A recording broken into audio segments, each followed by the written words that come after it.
रमजान अल मुबारक के अंदर आज की वीडियो आपके लिए बहुत खास होने वाली है। अगर आप लोगों ने इस वीडियो को नहीं देखा, समझो पूरी जिंदगी आप पछताओगे। मेरे आका सल्लल्लाहु ताला अलैहि वसल्लम इरशाद फरमाते हैं कि जो बंदा इस माह मुबारक के अंदर भी गुनाह करने से नहीं बचा तो अल्लाह तबारक व ताला उसकी 1 साल की नेकियों को बर्बाद कर देता। अल्लाह अकबर। मेरे आका फरमाते हैं ये रमजान मुबारक का ये वो अजमतों बरकतों वाला महीना है कि इस महीने के अंदर इंसान गुनाहों से बाज आता है, और जो इस महीने के अंदर भी बराबर गुनाह करता रहा, गुनाहों से बाज नहीं आया, अल्लाह तबारक व तआला 1 साल की नेकियों को बर्बाद कर देता। एक वीडियो हम आपको दिखाने के लिए जा रहे हैं स्क्रीन पर। आप खुद अपनी माथे की निगाहों से देखना और अपने ऊपर अपना मुहासबा करना, अपने ऊपर गौर व फिक्र करना कि आप कितना इन बातों में डूबे हुए हैं जो ये वीडियो हम आपको दिखाने के लिए जा रहे हैं। आप यूं तो दुनिया के अंदर अपने मोबाइल के अंदर बहुत सारी दुनियावी वीडियो देखते हैं, मगर अगर आप लोगों ने आज इस वीडियो को नहीं देखा तो समझो कुछ नहीं देखा। इस वीडियो को जरूर देखना और कमेंट्स करके जरूर जाना मेरे भाइयों। बताने का मकसद ये कि रमजान का ये मुबारक महीना चल रहा है और इस मुबारक महीने का हम अदब नहीं करते, एहतराम नहीं करते। रमजान मुबारक के रोजे रखना तो हर मुसलमान मर्द औरत पर फर्ज है, लेकिन रोजे नहीं रखकर भी हम इसका अदब नहीं करते। एक तो रोजा छोड़ते हैं और दूसरा इसका अदब नहीं करते। जिस तरह से रमजान मुबारक के रोजे रखना फर्ज है, जरूरी है, उसी तरह से इसका अदब करना भी जरूरी है मेरे भाई। रमजान मुबारक का ये वो मुबारक महीना है कि आप कोई भी आमाल सालिहा कर ले उसके जरिए आपको जन्नत मिलेगी। मगर रोजा ये एक ऐसी इबादत है कि इससे सिर्फ जन्नत ही नहीं बल्कि खुद जन्नत वाला खुद मालिक हकीकी मिल जाता है मेरे भाई। जो रोजे रखता है वो अल्लाह तबारक व तआला को ही पा लेता है। अल्लाह खुद फरमाता है कि रोजे की जजा मैं खुद हूँ और जो रोजा रखता है वो मुझे ही पा लेता है मेरे भाइयों। मेरे आका सल्लल्लाहु ताला अलैहि वसल्लम इरशाद फरमाते हैं, आखिरी बात सुने फिर वीडियो हम दिखाने के लिए जा रहे हैं। मेरे आका इरशाद फरमाते हैं इब्ने आदम का हर अमल उसके लिए है मगर रोजा सिर्फ अल्लाह तबारक व तआला के लिए है। रमजान के रोजे रखें और जहां तक हो सके गुनाहों से बाज आ जाएं। अब वो वीडियो हम आपको दिखाने के लिए जा रहे हैं, कहीं आप तो इस वीडियो में मुब्तला नहीं है। अगर ऐसा है मेरे भाइयों तो गुनाहों से तौबा करें, इन तमाम बातों से बचें। अल्लाह तबारक व तआला माफ करने वाला है, 70 माओं से ज्यादा प्यार करने वाला है। शैतान ने भी अल्लाह ताला से कहा है, वादा किया है, अल्लाह मैं तेरे बंदों को बहकाऊंगा, मगर अल्लाह तबारक व तआला ने कहा था कि मेरी इज्जत और जलाल की कसम, अगर मेरा बंदा मुझसे मुआफी मांगता रहेगा तो मैं भी उसको मुआफ करता रहूंगा मेरे भाई। आइए उस वीडियो को देखें और अपने ऊपर मुहासबा करें, अपने ऊपर गौर व फिक्र करें। स्क्रीन पर वीडियो देखें। क्या करेगा हिजड़ा? बहादुर वो है, मर्द वो है जो खूब मेहनत से कमाए, अपने अपने पैसे से फ्रिज खरीदे, वॉशिंग मशीन खरीदे, अपना कपड़ा खरीदे, अपना पर्दा खरीदे, वो अपनी बाइक खरीदे, जितनी सलाहियत है वो खरीदे। उसके बाद एक नेक खातून को अपना पार्टनर बना के उनके बाप के हाथ से इज्जत के साथ ले आए और बोले ये मेरा घर है, रानी बन के तू रह, ये मेरा फ्रिज है, रानी बन के ठंडा पानी तू पी, ये मेरा बेड है, रानी बन के तू सो, ये मेरा पापोश है, रानी बन के पाँव तू पोछ, मेरा घर है, तू रानी बन के रह। मैं कसम खा के कहता हूँ 80 बरस हो जाएंगे, न कभी तलाक होगी, न कभी तकरार होगी, न कभी लड़ाई होगी, न झगड़ा होगा, न केस होगा, न मुकदमा होगा। उम्र बढ़ती जाएगी, मोहब्बत बढ़ती चली जाएगी। नारे तकबीर। तीनों बात, एक बात कुरान का चैप्टर, एक हदीस माँ बहन के लिए कि कौन सी औरत कहाँ जाएगी। हदीस माया है अल मरअतु इज़ा सल्लत खम्सहा व सामत शहरहा व ताअत बालहा व हसनत फरजहा। उसके बाद जो हुजूर ने कहा है वो दिल खोल के सुनिए मेरी माँ बहन बेटियां सुन लें। हुजूर ने कहा औरत सिर्फ 4 काम कर ले, फल तदखुल मिन अय्य अब्वाबिल जन्नत शात। जन्नत के 8 दरवाजे हैं, एक दरवाजे से बाबे रैयान जिससे रोजेदार दाखिल होगा, यह खास दरवाजा है रोजेदारों के लिए, इज्जत के साथ जन्नत में दाखिल किया जाएगा। लेकिन 4 काम अगर औरत कर ले तो इस हदीस में आया है जन्नत के 8 दरवाजों में से जिससे चाहे वो जन्नत में दाखिल हो जाए, जिससे चाहे वो जन्नत में दाखिल हो जाए। जिम्मेदारी 4 है, छोटी सी। इनाम कितना है? मिन अय्य अब्वाबिल जन्नत शात। जन्नत के जिस दरवाजे से चाहे वो जन्नत में दाखिल हो जाए। वो 4 बातें क्या हैं, मैं जरा ठहर के बताता हूं। पहले कुरान पाक का यह चैप्टर आपके सामने रखता हूं। यकीन हो जाए कि मेरा खुदा मुझको जिंदा करके मुझसे हिसाब लेगा। ऐसा नहीं कि दुनिया ऐसे ही चल रही है, दुनिया ऐसे नहीं चलती है। दुनिया एक नियम से चलती है। दुनिया में मौसम हमेशा नॉर्मल रहता है। रात के बाद दिन आता है, दिन के बाद रात आती है, सर्दी के बाद गर्मी है, गर्मी के बाद बरसात है। यह सब सिस्टम से चल रहा है। अल्लाह ताला 10 साल आंधी नहीं भेजता है, मगर एक बार जबरदस्त हवा चला के झंझोड़ देता है बंदों को। अल्लाह जमीन में जलजला डेली नहीं भेजता है, 2-4-10 साल तक नो जलजला, मगर एक दिन 1 मिनट का जलजला बड़े बड़े शहरों को उजाड़ के रख देता है। अल्लाह हमेशा कोरोना नहीं भेजता है। 10-20-50 साल के बाद जब जमीन पाप से भर जाती है, जब लोग सोचते हैं कोई खुदा नहीं है, मैं जैसे चाहूं जियूं, अल्लाह ताला उसका गुरूर तोड़ने, घमंड तोड़ने के लिए उसको छोटा सा कीड़ा भेजता है। जो कीड़ा घर को जेल बना देता है, जो कीड़ा शहरों को उजाड़ देता है, जो कीड़ा हवास पाख्ता कर देता है, जो कीड़ा सारे रिश्तेदारियों से दूरियां बना देता है। तो अल्लाह ताला मगरूरों को सजा देने के लिए, घमंडी को सजा देने के लिए, जिनको औलाद पे घमंड था, जमींदारी पे घमंड था, अपने मुल्क पे घमंड था, अपनी जवानी पे घमंड था, अपने नॉलेज पे घमंड था, अपनी नौकरी पे घमंड था, अपनी 2-4 ईंट वाले घर पे घमंड था, इन मगरूरों को सजा देने के लिए अल्लाह छोटा सा कीड़ा भेजता है। जैसे अल्लाह ने नमरूद को बादशाह बनाया था, नमरूद मजदूर का बच्चा था, उसको तो सजदा करना चाहिए, इब्राहिम अलैहिस्सलाम का पांव धो के पीना चाहिए कि आपके रब ने मुझको बादशाहत दे दी, मैं गरीब का बच्चा था, मैं पूरे इराक नहीं पूरी दुनिया का मैं बादशाह बन गया, उसको तो सजदा करना चाहते। ए अल्लाह, मैं मजदूर गरीब का बच्चा,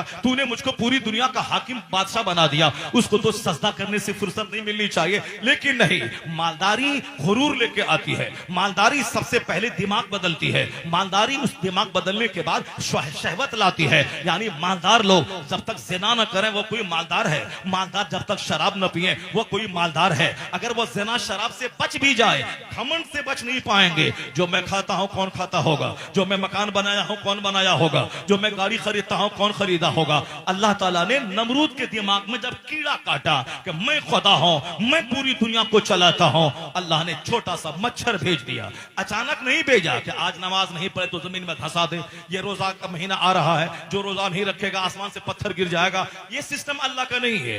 अल्लाह के यहाँ 1 साल 1 सेकंड है, 50 साल 5 मिनट है। इसीलिए बहुत सारे लोग सूद खाते हैं, 50 साल से कुछ नहीं होता है। बहुत सारे लोग नमाज छोड़ते हैं, 15 साल में नमाज फर्ज हुई थी, अभी 50 साल उम्र हो गई, 35 साल से नमाज छोड़ रहा है, आज कुछ नहीं होता। अगर अल्लाह ताला फौरी बंदा को पकड़ ले, फजर की अजान हुई, गांव के सब लोग मस्जिद नहीं जाएं, उनके घर में अल्लाह आग लगा देगा, आसमान से पत्थर गिरा देगा, सबको जमीन में धंसा देगा। अगर जहां एक दिन धंसा 5 आदमी, दूसरा दिन कोई बेनमाजी घर में नहीं रहेगा, वह तो अजान होने से 2 घंटा पहले ही मस्जिद चला जाएगा। तो अल्लाह ताला ये नहीं चाहता है कि मैं बंदों को डरा दूं, मैं बंदों को धंसा दूं, फिर उसके बाद बंदा हमसे डर के नमाज पढ़ने लगे। अल्लाह ये नहीं चाहता है। अल्लाह ये चाहता है कि मेरा बंदा दिमाग लगाए, कौन है जो बगैर खंबे के आसमान बनाया है, कौन है जो समंदर पे जमीन को ठहरा दिया है, कौन है जो पहाड़ को पिलर बना के जमीन को रोके रखा है, वह कौन है जो हमें रोटी चावल फल फ्रूट्स देकर हमें जिंदा रख रहा है, जो हमें पानी देकर दूध देकर हमें जिंदगी दी है। इन सारी नेमतों को बंदा गौर करे, उसके बाद अपनी पेशानी जमीन पर टेक दे, कहे इलाही तेरा शुक्र है कि तूने जिंदगी भी दी है, शानदार रोजी भी दी है। अगर मैं आग पे भी सजदा करूं फिर भी तेरी इस नेमत का शुक्र मुझसे अदा ना हो पाएगा। अल्लाह चाहता है कि बिन देखे आप ईमान लाएं, बिन देखे जन्नत पर यकीन, बिन देखे जहन्नम पर यकीन, बिन देखे फरिश्तों पर यकीन, बिन देखे कयामत पर यकीन। देख करके नहीं कि नमाज नहीं पढ़ा तो जमीन में धंस गया, अब कोई आदमी डर के मारे घर में नहीं रहेगा, सब मस्जिद चला जाएगा। एक बंदा रोजा नहीं रखा तो वह जमीन में धंस गया, कोई भी आदमी बगैर रोजे के नहीं रहेगा। अल्लाह ये नहीं चाहता। अल्लाह कहता है आंख लगाओ, तुम देखो दुनिया में कौन है जो माँ के पेट में तेरी रोजी का इंतजाम किया, कौन है जो माँ की खुश्क छाती में दूध का दरिया बहा के तेरी रोजी का इंतजाम किया, कौन है जो तुम्हारे लिए जमीन से फसलें पैदा करके ये खीरा, ये ककड़ी, ये बैगन, ये लहसुन, ये अदरक, ये हल्दी, ये सेब, ये संतरा, ये केला, ये अनार, ये सारी चीजें तेरे लिए पैदा किया। वह कौन है जो अंडा तुझको खाने के शानदार गज़ा दी, परिंदे का गोश्त दिया, ये जानवर की पीठ पे सवारी का काम ले, इसका गोश्त तू खा, ये खीरा ककड़ी सब्जी खा, ये काजू किशमिश ड्राई फ्रूट्स खा, या सेब संतरा आम जामुन लहसुन बैर तू खा। ये तमाम सिस्टम, फ्रूट्स का सिस्टम, ड्राई फ्रूट का सिस्टम, वेजिटेबल का सिस्टम, ये कॉर्स का सिस्टम, ये दूध का सिस्टम, या गोश्त का सिस्टम, ये नदी की मछली का सिस्टम, ये सारी नेमतें हमारे लिए, ना अल्लाह खाता है ना अल्लाह का फरिश्ता खाता है, ये सारी नेमत हमारे लिए। तो ए बंदे जरा थोड़ा दिमाग लगा दे कि कौन है मेहरबान खुदा जो ये सारा इंतजाम मेरे लिए किया। सूरज चमकाया मेरे लिए ताकि मैं दिन में काम करूं, चांद दिया मेरे लिए ताकि रात की वहशत से मैं बचूं, ये मौसम तब्दील किया मेरे लिए ताकि गर्मी का मजा, जाने का मजा, बरसात का मजा मैं लूं, रात का मजा, दिन का मजा मैं लूं। तो तुमको अकल लगा कौन है जो ये सारा सिस्टम निजाम चलाता है। जब तू गौर करेगा तब पता चलेगा ये सारी नेमत हमारे लिए।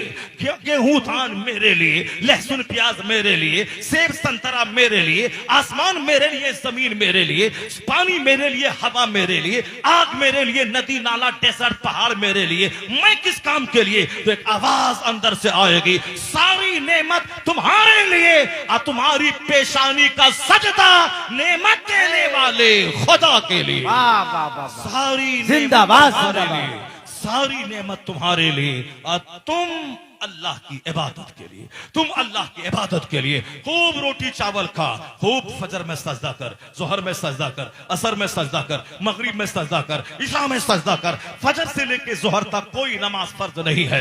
8 घंटे खूब मेहनत कर, भीख मत मांग। भीख मांगने वाला जलील होता है, भीख देने वाला वो सुपीरियर होता है। The giver hand is better than taker hand. देने वाला हाथ लेने वाले हाथ से बेहतर होता है। हर जुमा के दिन खुतबे जुमा में पैगाम दिया जाता है, वह इता इज़िल कुर्बा, रिश्तेदारों को देने का हुक्म अल्लाह देता है। सास को देने का, ससुर को देने का, दामाद को देने का, चचेरे भाई को देने का, गरीबों मिस्किनों को देने का, लेने का नहीं देने का।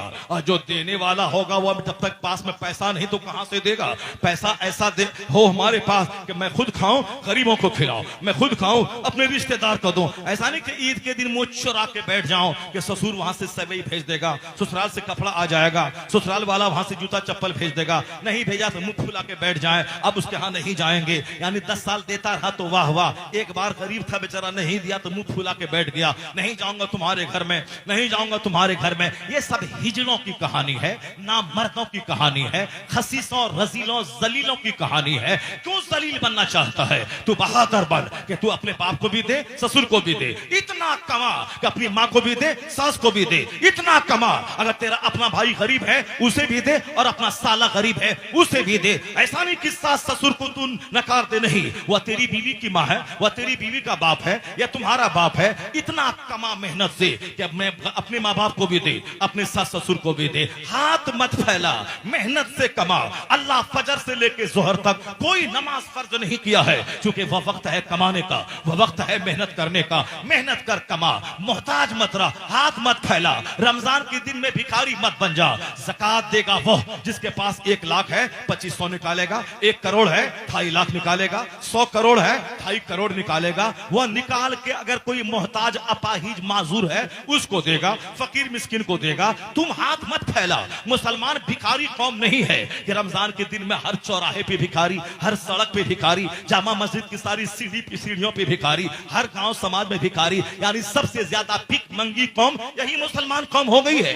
जो ज़कात का सिस्टम यहाँ, फित्रे का सिस्टम यहाँ, शर्म कुर्बानी का सिस्टम यहाँ, सदका तो खैरात का सिस्टम यहाँ, जमीन से फसल पैदा हो उश्र का सिस्टम यहाँ। यानी क्या कहा? वआतू हक़्क़हू यौम हसादी, खेती कटने के दिन उसका हक निकाल दे, हक निकाल के मोहताज तक पहुंचा दे, फित्रा निकाल के मोहताज तक पहुंचा दे, ज़कात निकाल के मोहताज तक पहुंचा दे। मोहताज दरवाजे पे नहीं आएगा, वो उनकी खैरत नफ्स फना ना होगी, वह इज्जत नफ्स से खिलवाड़ नहीं करेगा, वह जलील और रुस्वा होकर अपना चेहरा काला करके तेरे सामने बेगैरत बन के हाथ नहीं फैलाएगा।